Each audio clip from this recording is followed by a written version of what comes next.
Hare Krishna, welcome to our Gita Gyan level 2. So we are doing week 26 now. So, and before we begin, I will start with the Guru Pranam and we will dedicate this presentation to His Divine Grace, A.C. Bhaktivedanta Swami Srila Prabhupada, Founder Acharya of the International Society for Krishna Consciousness. Om Ajnanatimirandasya Jnananjana Shalakaya Chakshurumilitam Yena Tasmai Shri Guruve Namaha Sri Chaitanya Manobishtam Stapitam Yena Bhutale Swayam Rupa Gadamayam Dadati Swapadantikam Vandeham Sri Guru Shri Yuta Padakamalam Shri Guru Vaishnavamscha Shri Rupam Sagrajadam Sahagana Raghunathanvikam Tam Sajivam Sadvaitam Savadutam Parijana Sahitam Krishna Chaitanya Devam Shri Radha Krishna Padan Sahagana Lalita Shri Vishakhamritam He Krishna Karuna Sindhu Dinabandhu Jagatpate Gopesha Gopika Kanta Radha Kanta Namostute Tapta Kanchana Gaurange Radhe Vrindavaneshwari Rishabhanusute Devi Pranamami Hari Priye Jayatam Suratau Pangur Mama Manda Matar Magati Matsarvasva Padam Bojau Radha Madanamo Divyad Vrindara Nyakalpadru Madha Shrimat Ratnagara Simhasana Usto Shrimat Radha Shri Lagovinda Devo Prastali Vihi Sevyamano Smarami Nama Om Vishnu Padaya Krishna Prasthaya Bhutale Shrimati Bhakti Vedanta Swami Niti Namine Namaste Saraswati Deve Gauravani Pracharini Nirvisesha Sunyavadi Paschatya Deshatarini Jaya Sri Krishna Chaitanya Prabhu Nityananda Shri Advaita Gadadhara Shri Vasadi Gaura Bhakta Vrinda Hare Krishna Krishna Krishna Hare Hare Hare Rama Rama Rama Hare Hare Hare Krishna Krishna Krishna Hare Hare Hare Rama Rama Rama Hare Hare Hare Krishna Krishna Krishna Hare Hare Hare Rama Rama Rama Hare Hare Om Namo Bhagavate Vasudevaya Om Namo Bhagavate Vasudevaya Om Namo Bhagavate Vasudevaya Namo Vishnu Padaya Krishna Prasthaya Bhutale Srimati Bhakti Vigna Vinashana Narasimheti Namini Mukam Karoti Pachalam Pangam Langaitim Girim Yat Kripa Tamaham Mande Shri Guru Dinatarinam Paramananda Madhavam Sri Chaitanya Ishwaram Om Tat Sat. So Hare Krishna Mataji. So welcome to our Gita Gyan. So Hare Krishna Prabhu. Hare Krishna. Right, so we are basically discussing the stories from the Gita Mahatmya. So this is the glorification of the Bhagavad Gita, which is found in the Padma Purana, in the Uttarakanda section. So the chapters 175 to 192. So this is where Lord Shiva is telling Parvati about the glories of each of the chapters of the Bhagavad Gita. And Lord Shiva is actually repeating a conversation that took place between Lord Vishnu and Lakshmi Devi. So Lord Vishnu was telling Lakshmi Devi, and Lord Shiva could hear that conversation, and he is now repeating that to Parvati. So this is captured in the Padma Purana. So Sri Shiva said, My dear Parvati, I will now tell you the glories of the 16th chapter of Srimad Bhagavad Gita. So then he begins with a story. So he says, there's once a town in Gujarat. So Gujarat, it's in near the western part of India. So you can see here, the capital city of Gujarat now is called Surat. And in the same city of Surat, Surat was not always called Surat. Previously, it was called Saurashtra. So that was the ancient name of Surat. And this city of Saurashtra is where the incident took place, which is what Lord Shiva is narrating. And there's a very beautiful river which goes through, a holy river which passes through this Saurashtra. And this is called the Tapti River. So you can see here a picture of Tapti River. And it's named after the goddess Tapati, who is the daughter of Surya Dev. So therefore, there's a story behind it and all. But almost every river in India is a holy river. So this is one of them. It passes through Surat and empties into the Indian Ocean.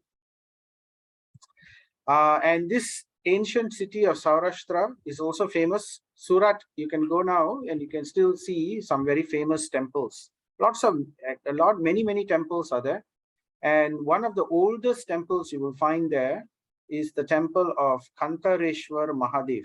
So this is Lord Shiva temple. It's very old, several thousand years. And the legend says that this temple was actually established by Kunti Maharani and the Pandavas. So you can imagine that's more than 5,000 years ago. So this is that ancient temple of Lord Shiva. You can see here the picture of the temple now, the lake, the pond, what do you call, the tank, the temple tank. And not only Lord Shiva's temple, there's also another very ancient temple. This temple is called the Temple of Ambaji. Is also one of the oldest temples in all of India, actually. And this is the deity of Ambaji. She is Durga Devi, consort of Lord Shiva. So you can see here, this is the deity. And we also have an ISKCON temple there. So this is our ISKCON temple in Surat, now modern city called Surat. So you can see here, this is quite a nice big temple. And these are the deities of our ISKCON temple. So we have Jagannath, Baladev, Subhadra, and we also have Radha Damodar. This is Sri Sri Radha Damodar, and this is Gauranitai. So anyway, back to our story. So in this city of Saurashtra, in the ancient times, there lived a king. And this king, his name was King Khadgabahu.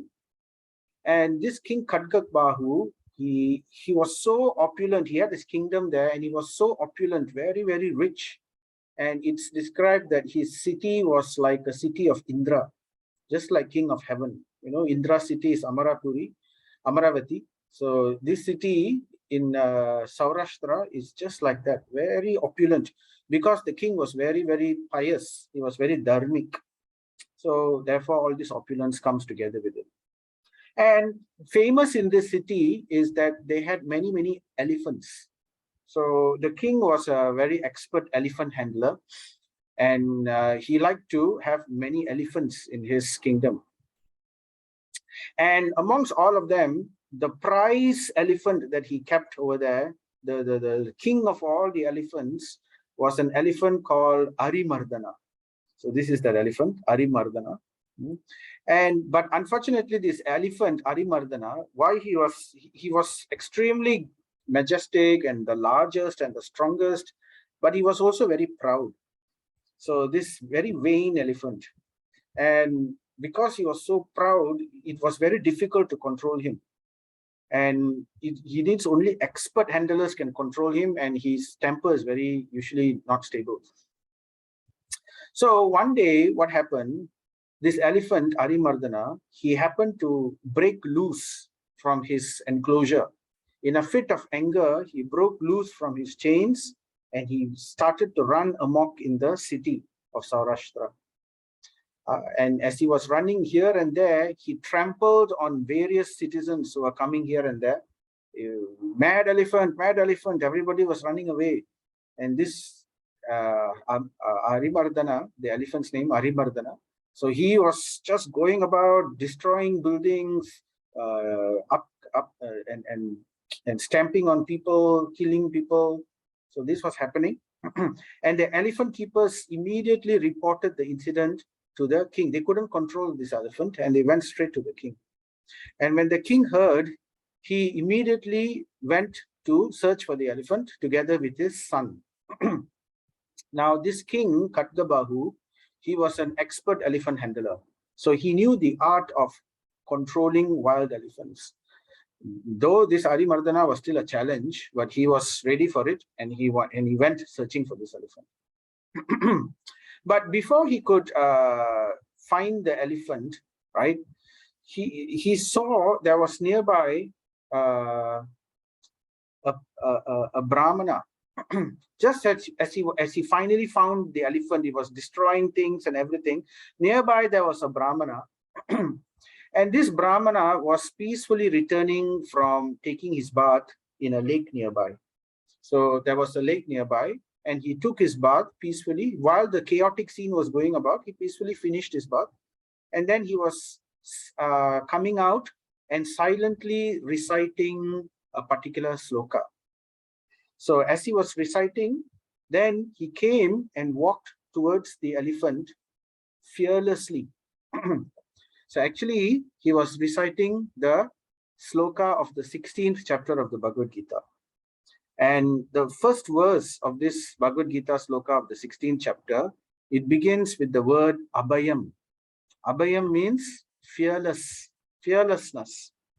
So with that sloka he's reciting, he continues to recite, and he's walking closer towards the elephant. When the people saw that the Brahmana was walking towards the elephant, they warned him, they shouted at him, "Oh, he's going to trample you, move away, run away." But the Brahmana didn't take notice. He calmly went straight up to the elephant, right? And looked in the elephant's eye, and he kept out his hand and stroked the elephant. And the elephant immediately calmed down. The elephant amazingly saw the Brahmana approaching. He lost all his anger and immediately lost his demonic nature and became peaceful and calmed down.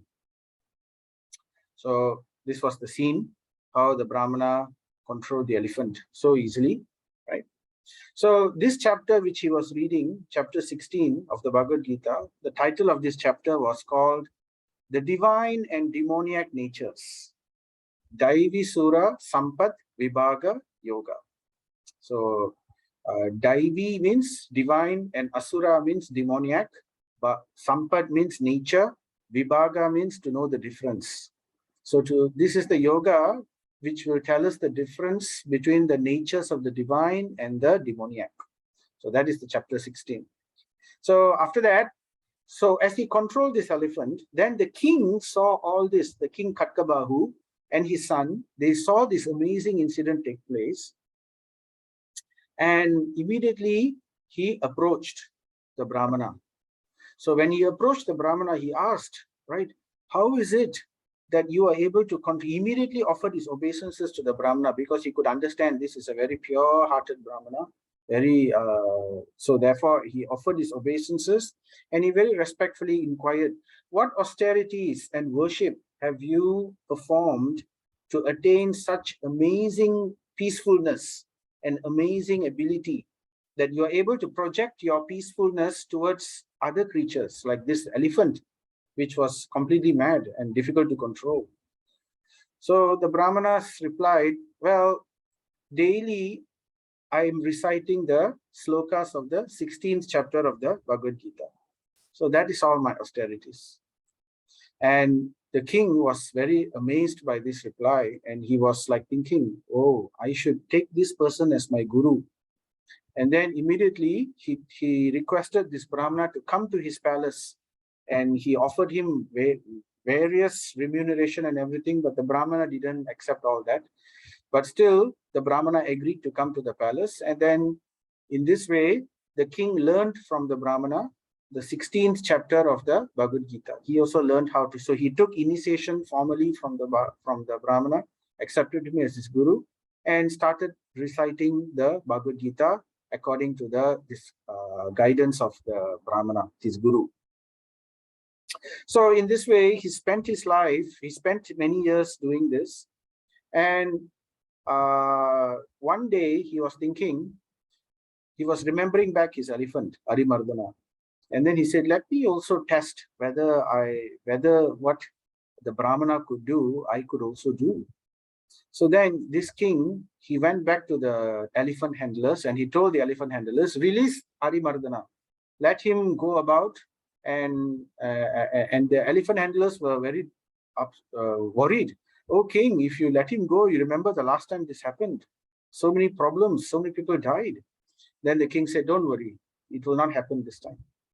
So they released Arimardana, and Arimardana, very happy to escape from his confines, again went about and rampaged. He went and destroyed buildings, but the king was waiting there, and he also calmly looked at the elephant, and he was also able to, amazingly, to his own amazement, he was also able to calm this elephant down. So the elephant also calmed down, and in this way, he was very deeply thinking, the king. And he wasn't happy or anything like that. He was just like very deeply in thought. And then he went back to his kingdom, his palace, and eventually, in a few days, he told his son, you take over the kingdom. So his heart has become different. His heart has changed. He was no longer interested in maintaining the kingdom and everything. He was now ready to completely surrender his life to the pursuit of spiritual perfection, towards devotion for the Supreme Lord. So in this way, he renounced everything. He renounced his kingdom. He established his son, the prince, as the next king. And in this way, he left for the forest, for the ashram of the Brahmana, his guru. And in this way, he stayed with the guru and he continued his life reciting and doing devotional service. So Lord Shiva concludes the story. After that, the king returned to his palace and installed his son on the throne and left for the forest, where he worshipped Sri Krishna by chanting those slokas from the 16th chapter of Srimad Bhagavad Gita. And very quickly, he attained the lotus feet of Sri Krishna. So at the end of his life, a very special aeroplane, a Pushpaka Vimana, came from the spiritual world, manned by Vishnu Dutas. And from his body, King Khatgabahu, he rose as a four-armed form. So he attained the Sarupya and Salokya Mukti, the liberation of having the same type of forms and features as the Lord, and going back to the same planet as the Lord, to live in the same planet as the Lord. So therefore, the Pushpaka Viman came and brought him back to the spiritual world. So this is the story of how King Khatgabahu perfected his life simply by reciting the Bhagavad Gita, chapter 16. So this is the glory of the 16th chapter of the Bhagavad Gita. This is just one story out of many, many stories. So Lord Shiva is just mentioning this particular story. So what do we learn from this story? So one lesson we can learn is that we can see that usually devotees, they take up devotion not because they are interested in getting anything else. They only want to get Krishna's favor. That's all. So they are not looking for material achievement. They are not looking for material gain, name, fame, glory. They are not even looking. So therefore, this is pure devotion is free from bhukti, mukti, and siddhi. What are these three? So, but even though pure devotion is free from bhukti, mukti, and siddhi, it is said that bhukti, mukti, and siddhi are waiting to serve the pure devotee who is taking up this path of devotion. But the pure devotee is not interested in these things. So what is bhukti? Bhukti is material sense gratification. attainment. So whatever desire that one has and one is able to enjoy that to the fullest, so that is called bhukti. Name, fame, glory, wealth, all these things is called bhukti. And mukti is liberation from the cycle of birth and death, to be free from the cycle of birth and death. So that is better than bhukti.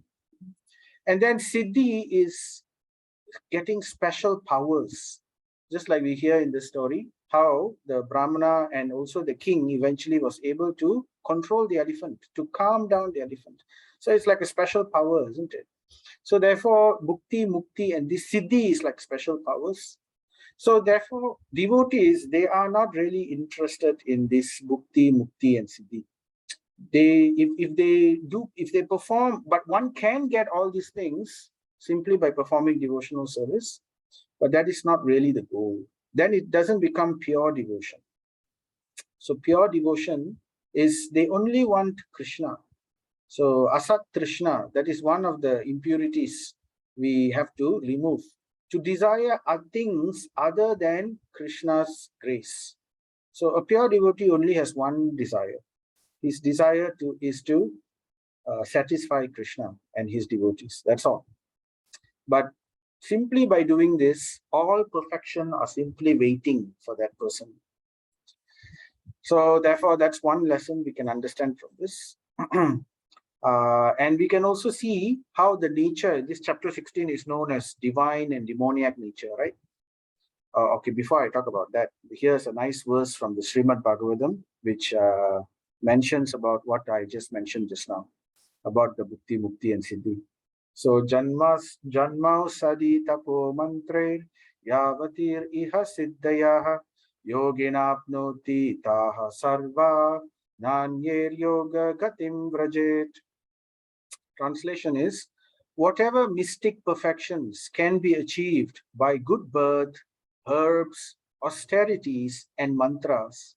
So this is how, if you want special powers, magical powers, these are the ways to attain them. Special birth in a special body, herbs, austerities, right? Tapasya, by performing penance and austerity, or by mantra. So whatever mystic perfections can be achieved by these things can all be achieved by devotional service to me, Krishna is saying. Indeed, one cannot achieve the actual perfection of yoga by any other means. This is actually the ultimate perfection of yoga, is to actually purify the heart and become desireless and to have only the desire of serving the Supreme Lord. That is the real bliss. That is the highest perfection one can attain, which is so much greater than all this bhukti, mukti, and siddhi, if only we knew about it. So that is the understanding from here. So as I was saying, chapter 16 is divine and demoniac nature. So we saw how the demoniac nature is shown in the elephant, right, Arimardana, and how the divine nature was shown by the Brahmana. So by the Brahmana was able to project his divine nature and conquer over the demoniac nature of the elephant. So that is a very nice way to describe the story of this topic, of this chapter, right? So now let us go to the summary of this chapter, chapter 16, what chapter 16 is all about. So we have covered that in level 1 already to a very good detail. So here we will summarize it and we will revisit the salient points again. What are the things that we cover to remember back? So in chapter 16, divine and demoniac nature. So, there are all kinds of people in this world, all kinds of living entities, various different types of jivas. So Bhagavad Gita says, chapter 16, verse 6, it says, Dvau bhuta sargau loke asmin. So it says basically, there are two types of living entities. Dvau bhuta. Bhuta is living entity. Dvau means two. There are two types of living. Of course, you could say there are many types, but this is one categorization. there are basically two categories of living entities, which is in the loke sarga. That means in all the different universes, there are two types of living entities. So what are the two types? Basically, one is the Daiva and one is the Asura. So two types of living entities. Oh, so this Daiva and Asura is seen in every species of living entities. So basically, it's not the body, it's the mindset. So the qualities of saintly people, Daiva is saintly people, and the quality of Asuric, which is the opposite of saintly.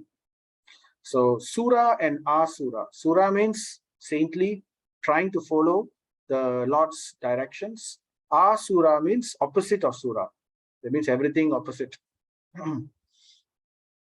So previously in the we have the four yuga, isn't it? In Satya Yuga, the first yuga in the golden age. Now this mentality of Daiva and Asura was separated. So all the Devas will stay in the different planet, in heavenly planets, and all the Asuras will stay in a different planet. So, and on earth, it will either be, mostly it will be Devic, because this is golden age, right? So mostly saintly people. But there will be Asura also, but this Asura will be separated. So they used to be in different planets. The divine will be in different planet, the Asura will be in different planet. And then in the next yuga, in the Treta Yuga, this is the time, when Lord Rama came, right? So example of, so in Treta Yuga, the Daiva and the Asura, they became closer. Instead of staying in different planets, they stayed within the same planet. So that's why, during Ramayana, in Ram Leela, he came during the Treta Yuga. You have Ayodhya and you have Lanka. So all within earth only, but different kingdoms. So Ayodhya is somewhere north and Lanka is somewhere south. Whereas in Satya Yuga, it wasn't like that. It was completely different planets. Like, Hiranyakashipu, and so it was different. The Devas were all in heaven. Hiranyakashipu conquered the earth and all were demonic. So like that. So in Treta Yuga, they stayed within the same planet. But then in Dwapara Yuga, these demons and the saintliness and the demonic nature, it came even closer. Instead of being in different kingdoms, they came within the same family. So that's why in Dwapara Yuga, Mahabharata took place. In Mahabharata time, within the same family, there was demonic mentality and there was saintly mentality. Like, for example, the Pandavas and the Kauravas. They are same family, they're just cousins, right? So Pandavas were saintly, Kauravas were demonic. So, but in Kali Yuga, it is said that this Daiva and Ashura has come even closer together. So, the more closer they get, the more there is conflict, right? Conflict. So previously they were far apart, so less conflict. The closer they got, the more the conflict came. So that's why in Kali Yuga, they are very close together. How is it they are close together? They are appearing within the same body, in the mind. So we carry this divine nature and the Asuric nature within our mind. So that's why, we have this famous symbol, right? We have this goody and baddie, the good saint and the bad Satan. They are both within our mind. So sometimes, when we have an idea, the goody will tell us, oh, don't, let's do something good. And then the baddie will say, forget it. Let's just be lazy. Why do we want to do all these things? So in our mind, this kind of tussle goes in, right? So this Daiva and Ashura nature takes place within our own minds. So who will win then? The Daiva or the Ashura in our mind will win? Which one will win? So it's like, this question was once asked. There's a man who kept two wolves. So one was a good wolf, one was a bad wolf. So one day the man left and then the two wolves, because they had no control, so they started to fight each other. And then one wolf killed the other wolf. And then later the question was asked, which wolf won? And the answer to that was, the wolf which the man fed, that wolf won the battle. So therefore, both wolves were there, but one wolf the man fed more. The other wolf the man fed less. So naturally, the wolf which was fed more became stronger, whereas the wolf which was fed less was weaker. So if there was a fight one day, surely the stronger wolf will win over the weaker wolf, right? So in the same way, how do we determine the sum situation of our mind? So it depends on which one we give more attention to in our mind. Do we give more attention to the negative thoughts, or do we give more attention to the positive thoughts?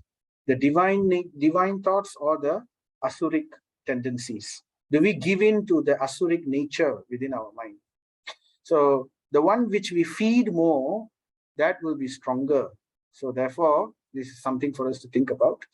So therefore we have this Daiva and Ashura, right?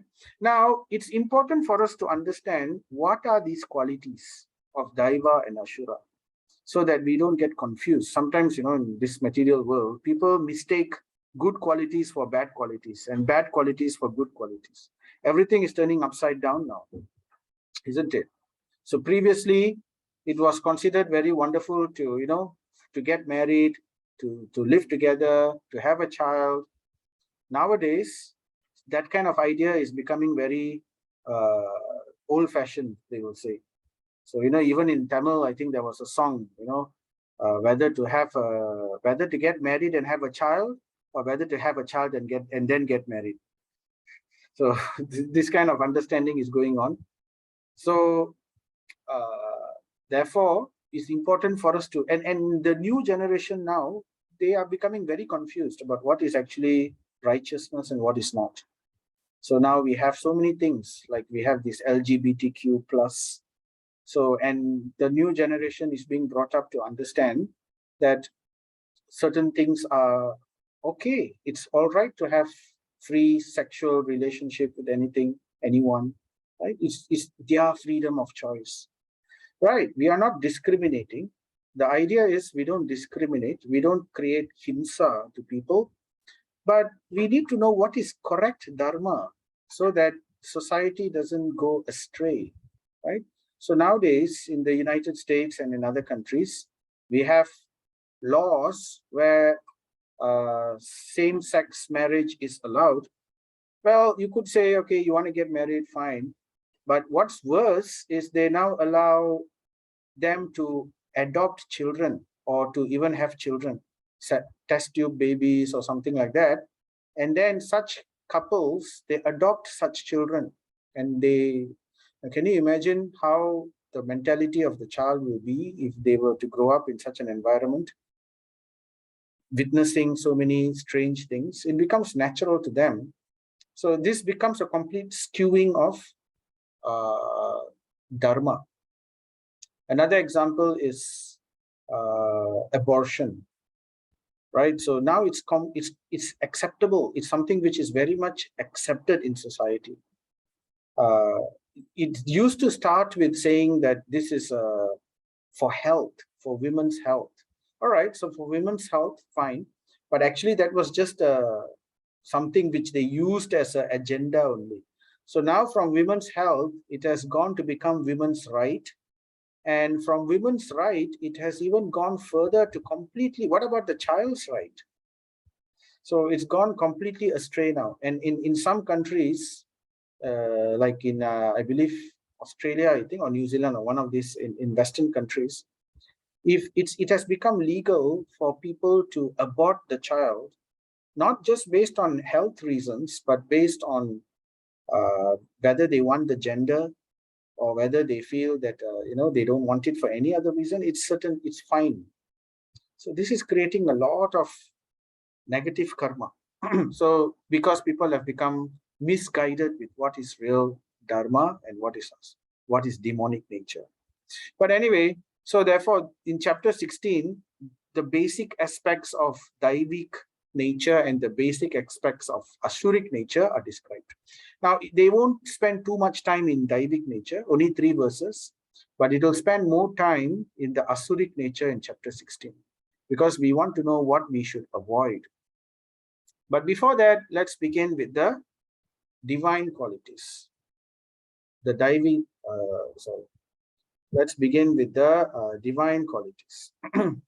So the divine qualities, Daivic nature, right, is described here. Verse 1, Sri Bhagavan Uvacha, Abhayam Sattva Samsuddhir Jnana Yoga Vyavastiti Dhanam Damascha Yagnascha Swadhyayas Tapa Arjavam.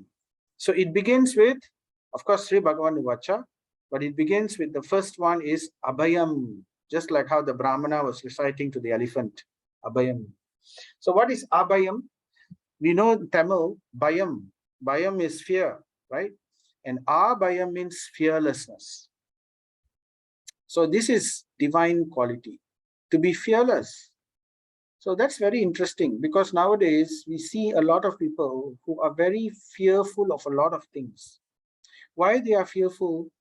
Because they don't understand that everything moves by the will of God, that everything is actually arranged by the law of God. So if we develop our faith further towards the Lord, then we will understand that the Lord is completely taking guidance. We are completely being guided by the Lord. So there's nothing to fear. So that is one of the symptoms of surrender, because Krishna says in Bhagavad Gita, isn't it? Surrender unto me, right?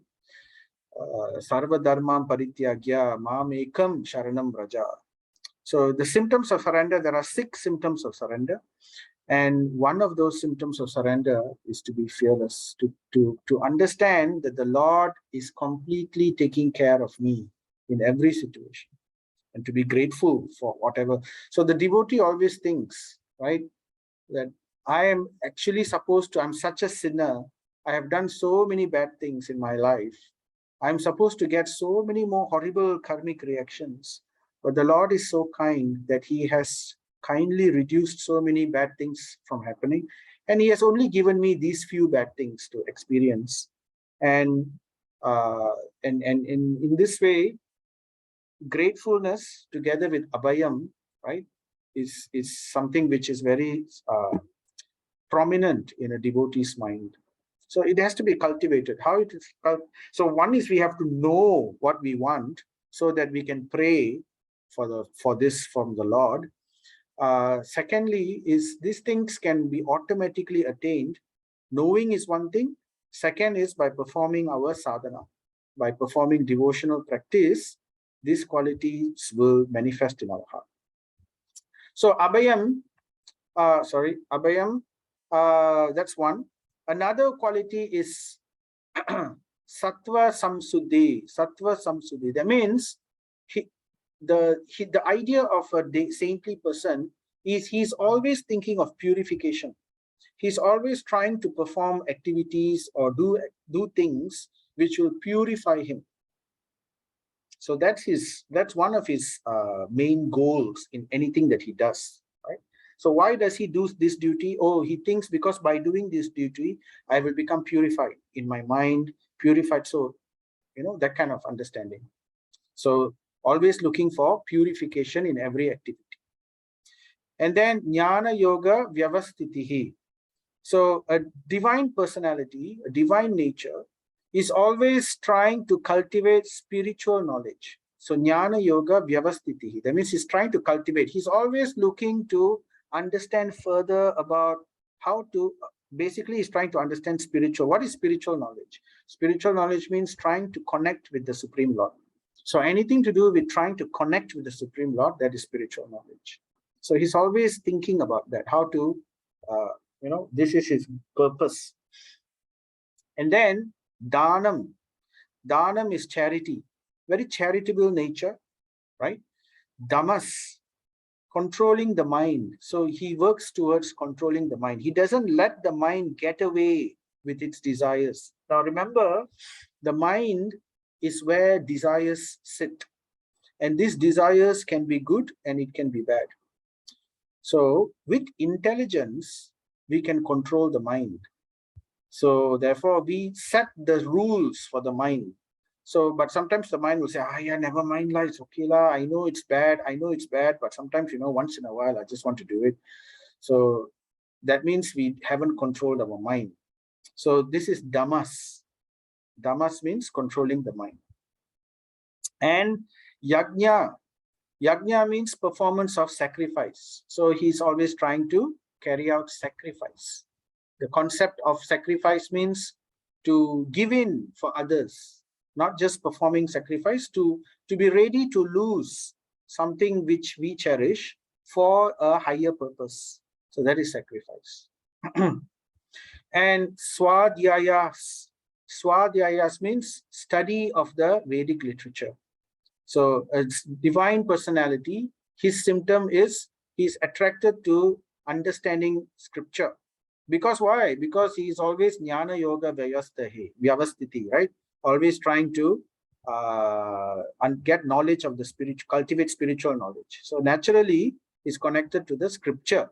So that means his faith, there's a difference between trying to understand spiritual knowledge and scriptures. Because there are people who try to be spiritual, but they reject the scriptures. Now that is very foolish. So here it is understood, going towards spirituality is one thing also, but at the same time to accept spirituality through the scriptures. That is important point. And then tapa. Tapa means austerity. And we have arjavam, simplicity. So simplicity in our mind, body, and habits. So eat simple, live simple, have simple desires, simple things for our, so we don't complicate our lives unnecessarily. The art of being satisfied, that is arjavam also. What else? Then 16.2, Krishna continues, ahimsa, non-violence, non-violence by words, non-violence by thoughts, non-violence by action. So that is something which we have to work on, right? Satyam, truthfulness, dedication towards truthfulness, not even a white lie, always trying to uphold truthfulness. Akrodha, krodha means anger. So akrodha means freedom from anger. So working towards freedom from anger.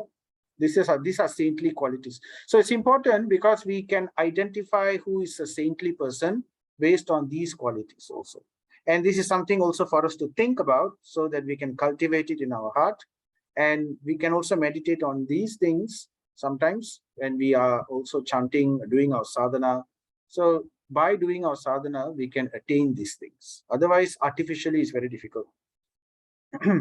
Daya. Daya is, Tyaga.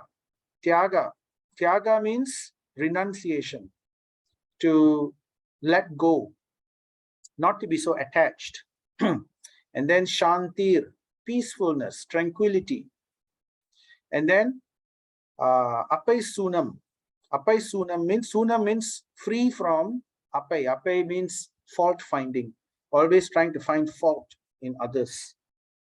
And then we have Daya. Daya is mercy, being merciful to other people. Sometimes other people may not be able to attain or have the same standard as we have, or come to the same level that we expect them to have. But so therefore we be merciful. We understand that this is their capability, and not to create himsa. So then there is Sarva Daya Bhuteshu. Daya Bhuteshu means mercy towards the living entities.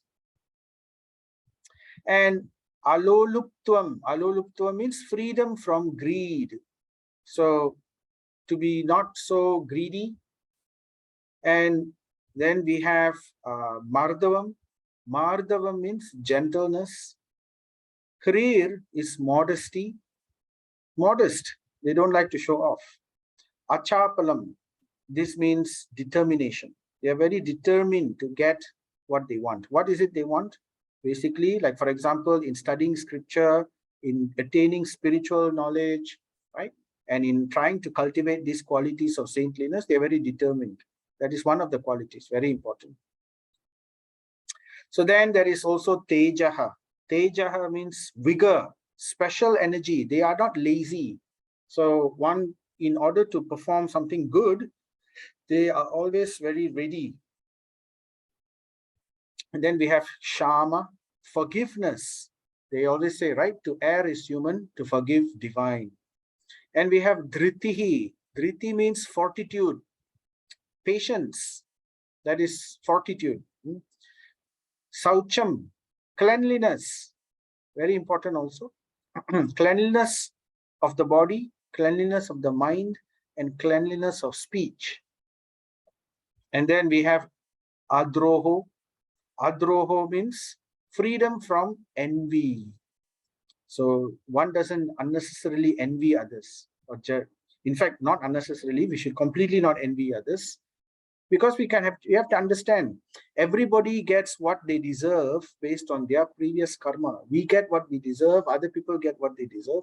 So what's the point of envying anybody? It's a waste of time. Envy is not going to do anything good in this world. It's not going to do anything good for us. And it's going to lead us in the Asuric mentality. Actually, envy is very, very dangerous. One of the main reasons, in fact, the main reason why we are here in this material world is because we envied the Supreme Lord. We did not have bhakti, and the opposite of bhakti, do you know what's the opposite of bhakti? The opposite of bhakti is envy. So that's why we are here in this material world. So if we cannot learn to be non-envious, so very difficult for us to go back to the spiritual world. That's the difference between spiritual world and material world. Spiritual world are where the Nitya Siddhas live. Nitya Siddhas are always remembering the Supreme Lord with bhakti. Whereas in the material world, this is where the Nitya Badas live, the eternally conditioned, and they live here because they are forgetful of Krishna, and due to that, they developed envy of the Supreme Lord, and they wanted to forget Krishna.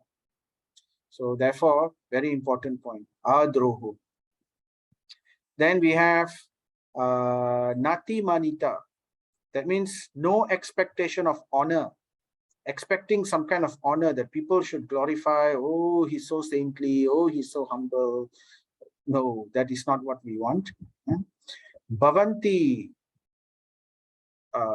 Okay, sorry, that's it. Nati Manita.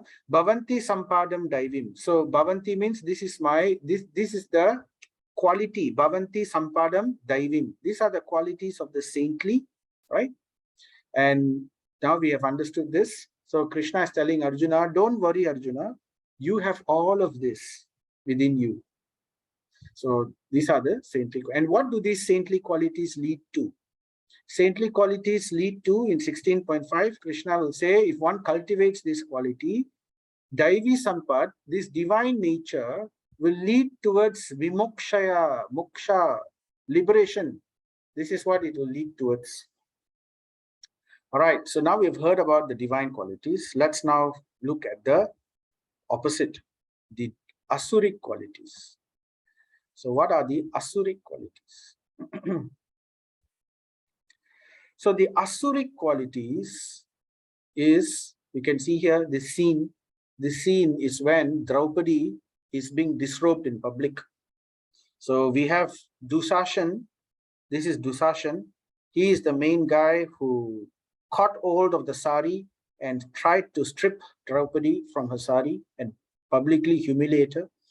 But Dusashan was not the main culprit. The main culprit is Duryodhana sitting over there. He is the one who gave this idea. Draupadi should be disrobed. And then Sakuni was the accomplice in this crime who allowed this situation to take place. And because he was the one playing the dice, and he purposely made it such that he would win.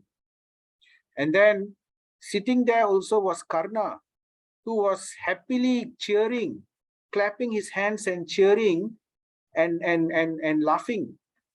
And then there was also the other brothers of Duryodhana, who was laughing also and slapping their thighs and say, come, come, come and sit on my thigh. Like that. That was Dusashan. And along there was also Dhritarashtra, who was so blind towards his love for his son that he completely lost his sight of Dharma. So these are all Ashuric people sitting and allowed such a thing to happen in the capital city of the world, in the parliament, in the kingdom, in the hall, the main assembly of the king, where all saintly people are supposed to gather, the height of civilization. And in that place, this situation was taking place, where Draupadi, during her period where she was supposed to isolate herself and doing austerities, she was dragged into this assembly and she was being disrobed. Because of this one incident is the reason that Mahabharata war happened, and all those Kshatriyas and their families and everyone linked to this incident died. So Adharma had to be uprooted from the root. So this is the reason Mahabharata war happened. Right? So let's hear from Krishna, what are the Asuric qualities?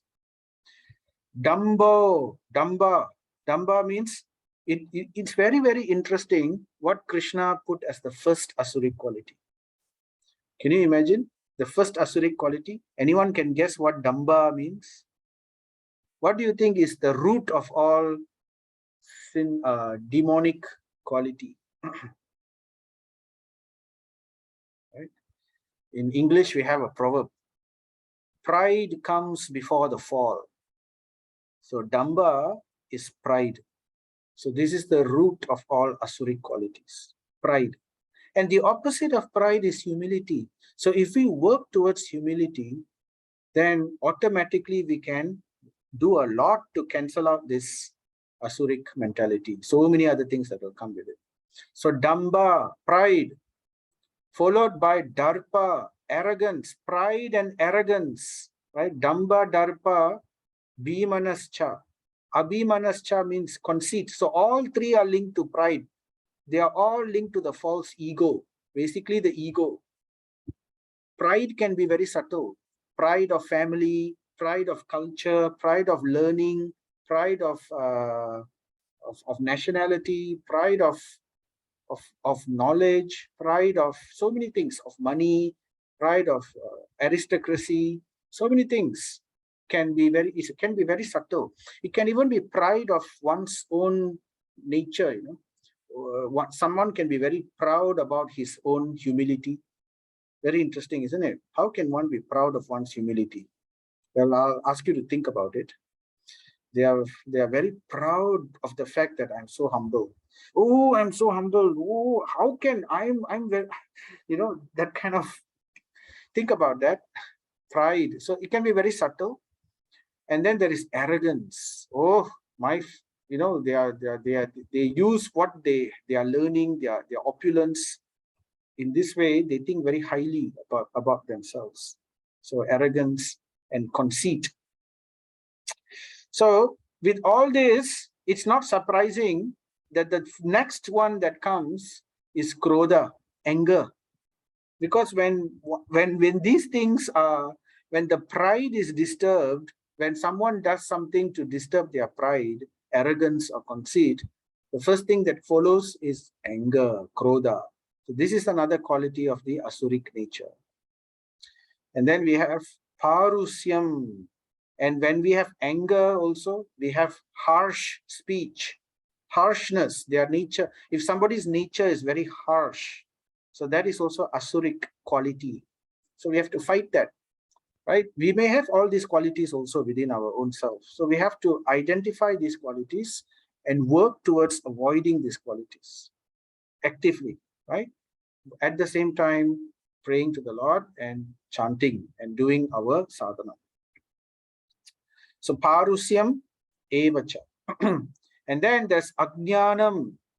And the root of all these things, why does one have so much ego, anger, harshness, is because they are foolish. Ajnanam, ignorance, because they don't understand what is actually beneficial for them and what is not.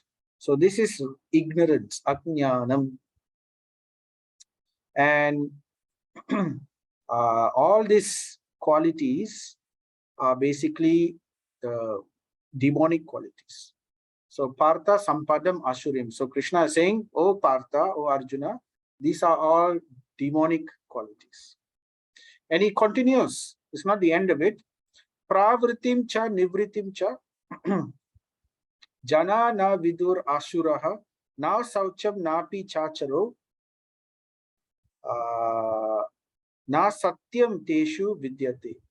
So in these people, amongst these demonic people, right, there will be no good conduct, right?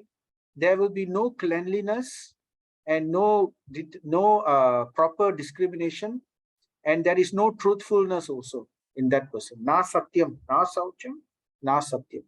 So this, when one cultivates these qualities, eventually one will come to this. So these are all demonic qualities. So basically this chapter breakdown, it talks about divine qualities first. We heard about the divine quality. Then we heard about the demonic qualities. And now we are going to hear about the outcome of both these qualities. What is the outcome of these qualities? When one cultivates this and one feeds the bad wolf of these asuric qualities, what happens? Right? We will hear about that. And then from the next set of verses, 16.7 to 16.21, it will go further about all this. Okay, I won't talk about it now. Let me just, the outcome of these qualities is Nibandha Yasuri Mata. Nibandha. The outcome of these asuric qualities is Nibandha. Bandha means bondage. So bondage in what? Bondage in the three modes of nature, mode of passion, ignorance, and goodness, and in the bondage of the birth, cycle of birth and death. So one continuously take birth again and again, and one will be demoted to lower and lower life forms with less and less freedom. So this is what happens. So the root of all these things is ignorance, right? Ajnanam. And why is this? And why does one do these things? Ignorance is one reason. That's the root, because they don't know. But at the same time, a very powerful second reason why one does all these things, it is because, of course, it's ignorance, but it's also because they are motivated by lust and illusion. they have become illusion. They don't understand what is the real goal of life. And they become motivated completely by lust. So, because they are motivated by lust, right? What is lust? Lust is basically they want to attain whatever they want by any means necessary, right? So, in other words, capitalism. So, what is capitalism? Look at the definition. Where you can enslave fellow humans and rape the planet and be praised for your good business sense. This is capitalism. Isn't this very much similar to lust? So they do what they want to satisfy them. Never mind about what happens to other people. Never mind about what is right. Never mind about the reactions that happen to the rest of the world. Let me get what I want. That is lust. So Bhagavad Gita 16.8, it will talk about what are the asuric belief. Now we've heard about the qualities of asuras, right? So we heard about how everything was, it started with pride, arrogance, conceit, and then led to anger, led to harshness. And then we understood how everything was rooted from ignorance, isn't it? And motivated by lust. Okay. So now we will hear about people who are asuric in nature, what kind of belief they have. So it's interesting to understand the nature of these people, the beliefs they have. So number one, Bhagavad Gita 16.8 says, Asuras say, those people who are predominantly asuric in their mind, they say that this world is unreal. That is, so there are some people going about saying like that. This is a dream. This world is just a dream. So what if it's a dream? If it's a dream, that means you can do anything you want. That doesn't matter about what's right or wrong, isn't it? So that's why they like to say this world is unreal, with no foundation. So it's all a hallucination. So every man for himself, do whatever. There's no, and then they will say there's no God in control. So you don't have to fear anybody. You don't need to worry about anything, right? Just do whatever you think is right. So that is Asuric belief. And it is produced of sex desire alone. So amongst lust, the capital of lust is sex desire. So that's the main thing. They say, the world goes around because of sex. And the psychologists know this. So that's why in psychology, they have adopted this idea of sex, and they have put this in every aspect of human life because they want to get profit. So sex has become something which they can make profit. So sex has gone into business. So you can see, even if they want to sell spectacles, they will put a sex symbol as a model, to wear spectacles. What does the spectacle has to do with sex? So or they want to sell a car, they will use models, or they want to, anything, because they have psychologically shown that the human mind becomes more alert when sexual symbols are being described or shown. So they use it for business. And no other cause other than lust. So this is Asuric belief. Therefore, it is motivated by lust. And what else Bhagavad Gita has to say about the Asuric nature? So having that kind of nature, which we talked about earlier, anger, pride, conceit, and ignorance and all that, and having that type of belief, which we just mentioned in the previous slide, the being motivated by lust, saying that there is no God, anything we can do, everything is a dream. So what do these Asuric people do? Having such nature, having such belief, what do they do? So therefore, Asuric activities are being described by Krishna. What do they do? So armed with this kind of understanding and nature and fueled by lust, what do?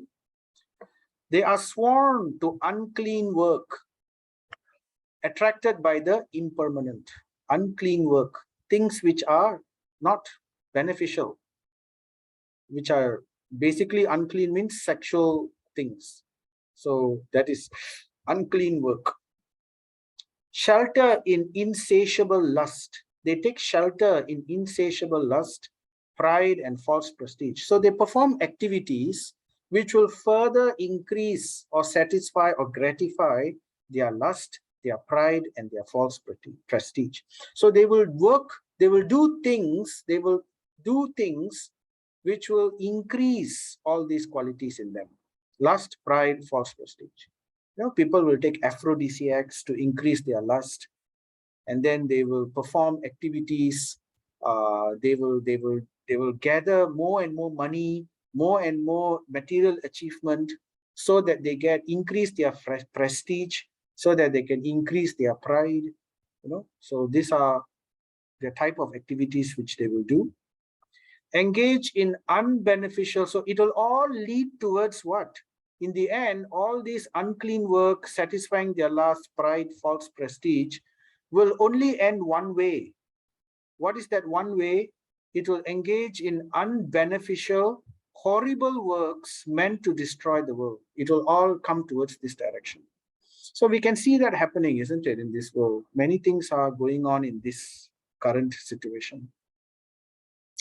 Bioterrorism, vaccine, and so many diseases, so many problems are happening.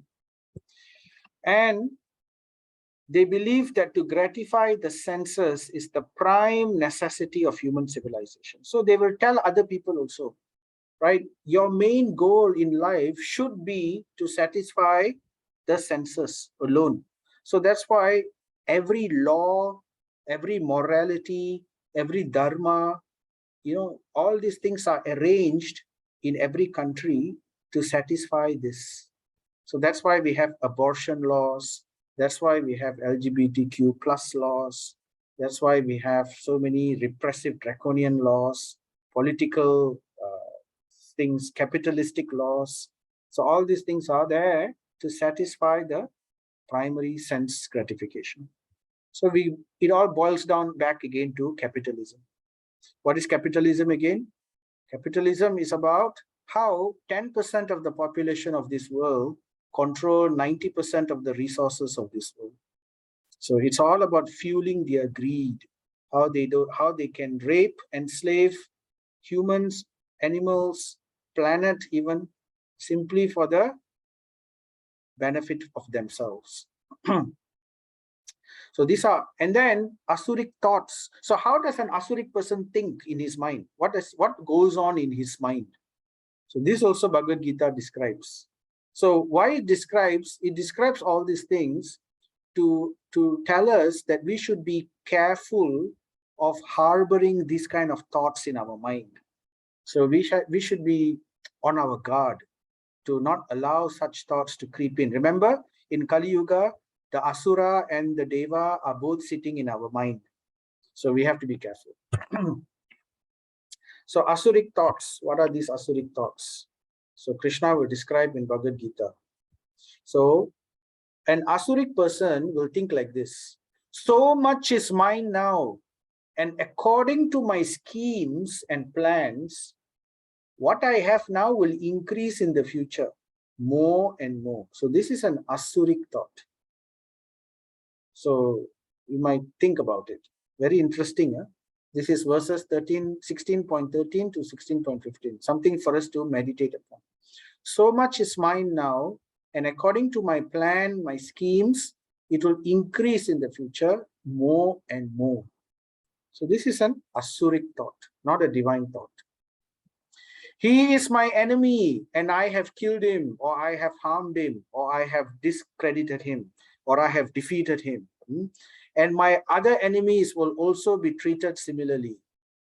So this mentality of having enemies, this is also Asuric in nature. I am the Lord of everything.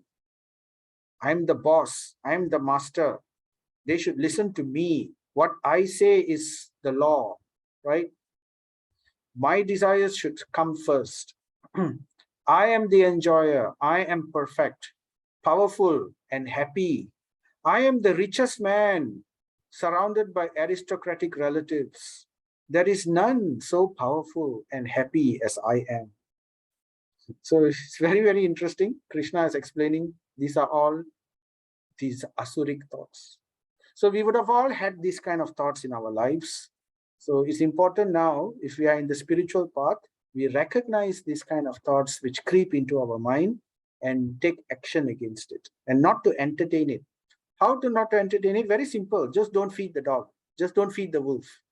Don't think about it. When these thoughts come, just think about something else. Understand this is wrong.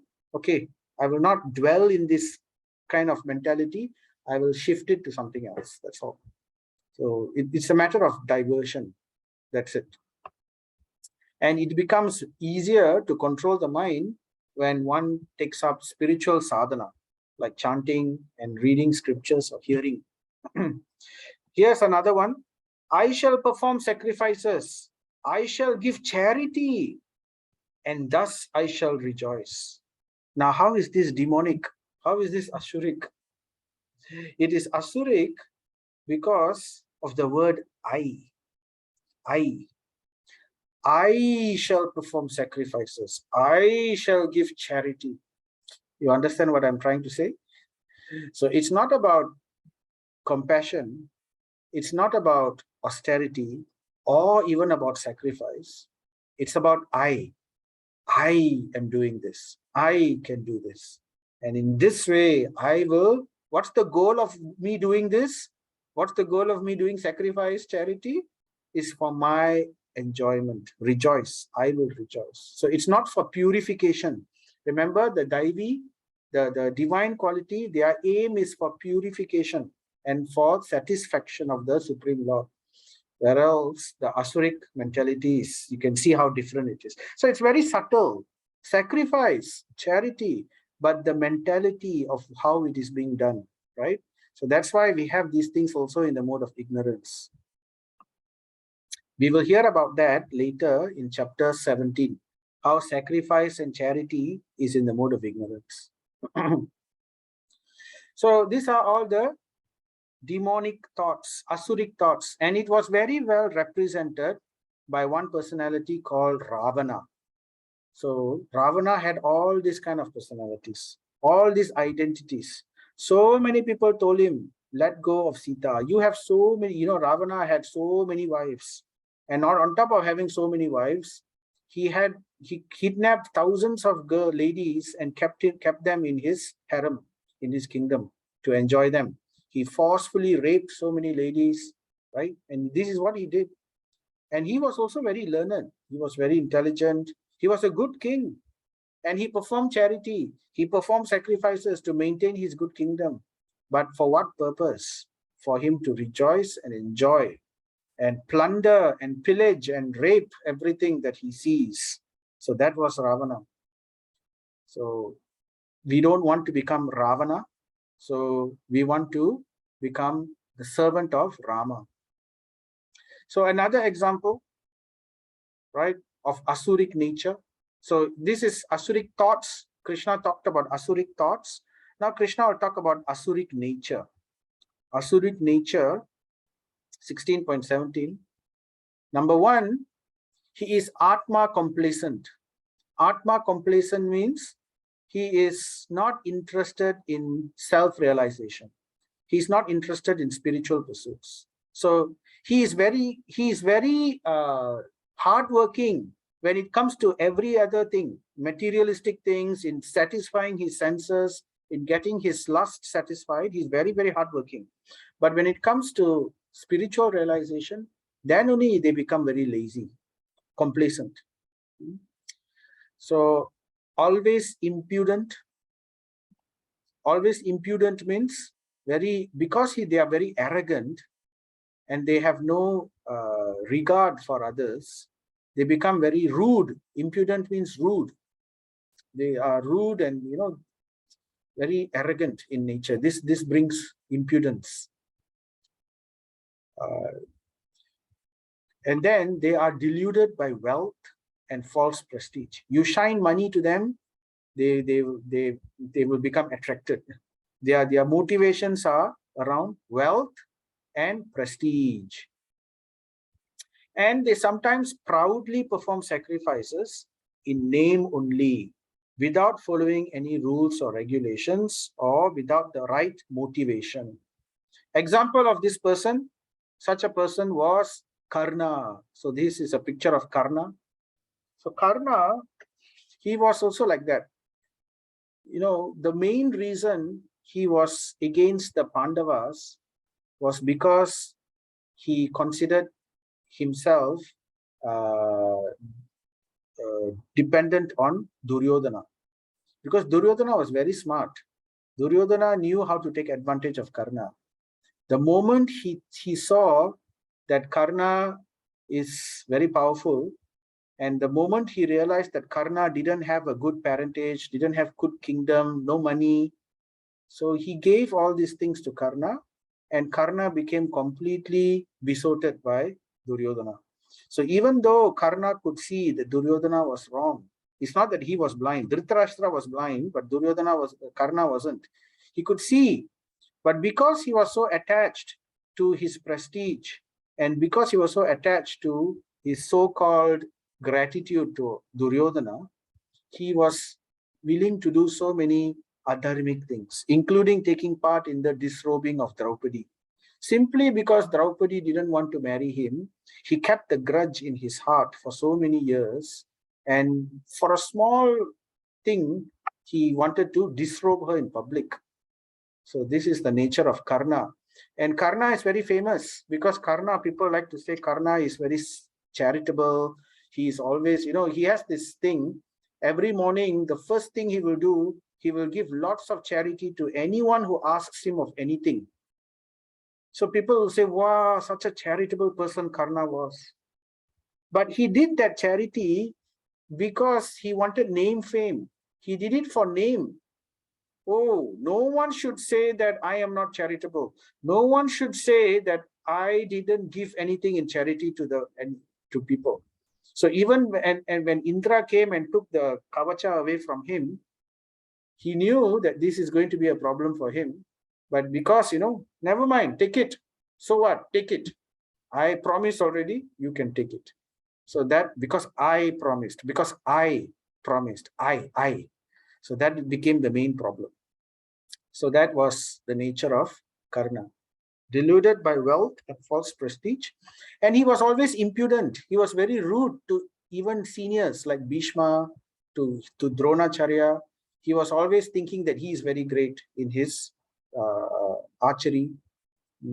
And he was Atma complacent. Lord Krishna came and gave him chance. He told him, you know what is Dharma. Come to the right side. We will make you the king. Right? But Karna said no. Therefore, he was not going to go towards the side of Krishna.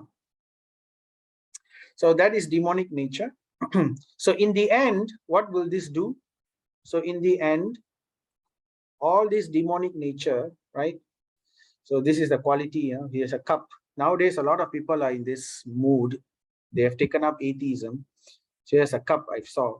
Hail to thyself, for I am my own master. I am my own God. I need no shepherd, for I am not a sheep. In fact, I eat sheep. So therefore, this is an idea of a cup meant for demonic people, Asuric mentality. So in the end, what will happen? So because they are ignorant, they don't know what will happen in the end. So therefore, they do all these things.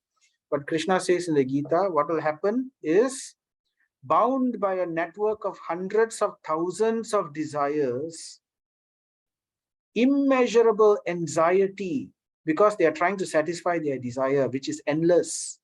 This lust is like a fire which cannot be satisfied by giving food to the fire. Can fire be satisfied by giving more fuel? Fire is always asking, give me more fuel, give me more fuel. If you give more fuel, fire will never be satisfied. So in the same way, lust is like fire. Satisfying the lust cannot satisfy it. So Ravana was a representation of lust. So therefore, the only way is to go to the root. So one should douse the fire of that lust. Immeasurable anxiety. So what he will go through in his life, he will only be anxious until the end of his life. He will be anxious of many, many things. Oh, somebody will be better than me. Somebody will be greater prestige than me. He's waiting for me to die to steal my money. So, or somebody will steal all that I have. So he's always anxious. And he becomes envious of God. It will lead towards envy because God has everything. God has everything that he wants. God has great, wonderful things. Ravana wanted to enjoy with Durga Devi. Ravana saw Parvati and he had lust for Parvati. Though Ravana was worshipping Shiva, he was a bhakta of Shiva, but he had this kind of lust. So that was the nature. They become envious of God. At death, Naraka Dwaram, the doors of Naraga, hell. What are the doors of Naraga? Kama, Krodha, and Lobha. Lust, anger, and greed. These are the three doors towards hell. They open wide, and such a person goes to hell. So that is something which is not, that's going to be the end of that. Right? And those who are envious, if after going to hell, not everybody may go to hell, but even so, those who are envious, those who are mischievous, always trying to do bad things, those who are Naradama means the lowest of mankind, very low nature, very low qualities, always doing the most abominable things, right? Eating you see, their habits are very, very extremely low. What happens to them when they die, right? They are perpetually cast into samsara, the ocean of cycle of birth and death, into various demoniac species of life, by which they become destroyed and killed, and gradually they go to hell and they sink down to the most abominable type of existence, like animal life, plant life, right? Or very, very low species, like cannibals, that kind of understanding. So this is what happens to them. And then after they go through their karma, then again they start rising up back to the human life. So in this way, Krishna gives them a chance. But this is what happens if one pursues the Asuric mentality. So therefore, Krishna says, the root of all these things, ya shastra vidimut sarja vartate kama karataha nasa siddhim avapnoti na shukam na param gatim. So the root is basically ignorance, and he discards scriptural injunction. So to guide humankind, to liberate them from ignorance, the Lord gives scriptures. But if somebody rejects the scriptures, he doesn't follow scriptural injunction and acts according to his own whims, what he thinks is right. Now whatever he thinks is right. People think like that. But they don't know what is right. They think what is right or what is wrong based on what they think, not what based on scripture. So such persons attains neither perfection, nor happiness, nor the supreme destination. So this is the destination of such a person. So they don't get any of these things. They become completely frustrated and defeated. So it's not to our benefit to pursue or to feed the demon wolf in our mind. So instead, Krishna says, Tasmat Shastram Pramanam Te Karya Karya Vyavastitav Jnatva Shastra Vidanuktam Karma Kartum Iharhashi. One should therefore instead understand what is duty and what is not duty. That means what is good and what is bad, what is right, what is wrong, not by our own whims, but by the regulation of the scripture. Therefore, that is why we have to follow what is, we have our human mind. An animal cannot understand scripture, but humans can. So we have to use our life to understand what Krishna wants us to do in this life as a human being, because in the human being, we have a chance to go higher, whereas in other life forms, we can't. We are trapped by our karma. So knowing such rules and regulations, one should act so that he may gradually be elevated. So the scriptures are there to elevate one gradually. So one, if somebody is in the mode of ignorance, then they will gradually elevate to the mode of passion. And then they will elevate to the mode of goodness. But if one is already cultivating the mode of goodness, then one will go beyond and transcend the three modes. So therefore, these are the topics covered in the chapter 16. The divine and the demoniac. We know what is what now, what is divine, what is demoniac, and went on in detail about the demonic, the Asuric belief, the Asuric thoughts, the Asuric actions, right? And what will end up, what's the conclusion, how it will end up. So all these things we understood. So the divine are led to the supreme, the demoniac live in vain. Everything is defeated. So knowledge of karma, what is action, what is vikarma, forbidden action, and what is akarma, which is liberating, activities which are liberating, is the key to proper understanding of human life. And how do we get it? We get it from scripture, not man-made, not self-manufactured, right? It has to come from God, because God set the rules, right? We cannot change the rules according to what we think. So this is basically the conclusion of chapter 16, right? So with that, we end. Before we end, let us give food for the soul. And this kind of activity is our karma, is liberating. It brings us out of this cycle of birth and death. So let us offer our obeisances. Jai Sri Krishna Chaitanya Prabhu Nityananda Sri Advaita Gadadhara Sri Vasadi Gaura Bhakta Vrinda Hare Krishna Krishna Krishna Hare Hare Hare Rama Rama Rama Hare Hare Hare Krishna Krishna Krishna Hare Hare Hare Rama Rama Rama Hare Hare Hare Krishna Krishna Krishna Hare Hare Hare Rama Rama Rama Hare Hare. Om Tat Sat. Srimad Bhagavad Gita ki jai, Srila Prabhupada ki jai. Any questions from anyone? Anyone wants to raise anything or ask anything? Clarify? Oops. Okay.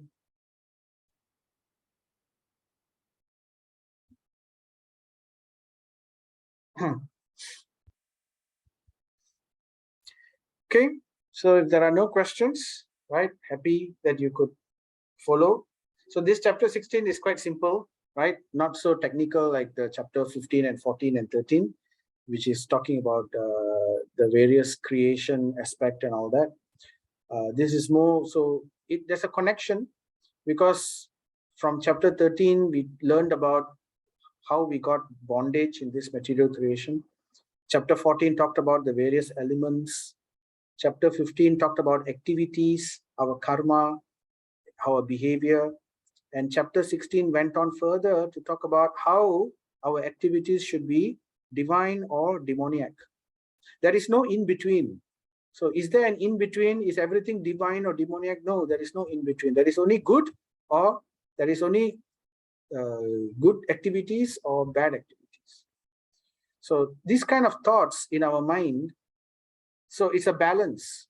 So if we have more good thoughts in our mind, less bad thoughts, then we are more towards the divine side. So if we entertain more negative thoughts, then we end up more towards the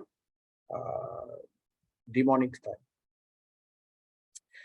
Yes, Mataji, Kali Yuga, Hare Nama Eva Kevalam. Yes, chant. Hare Nama, chant the names of Hari. 3 times it's mentioned, in the scriptures, in the Kali Santara, in the Brihad Narayana Upanishad, the Brihad Narayana Purana. Hare Nama. The name of Hari, the name of Hari. Hare Nama, Eva Kevalam, the only means, right?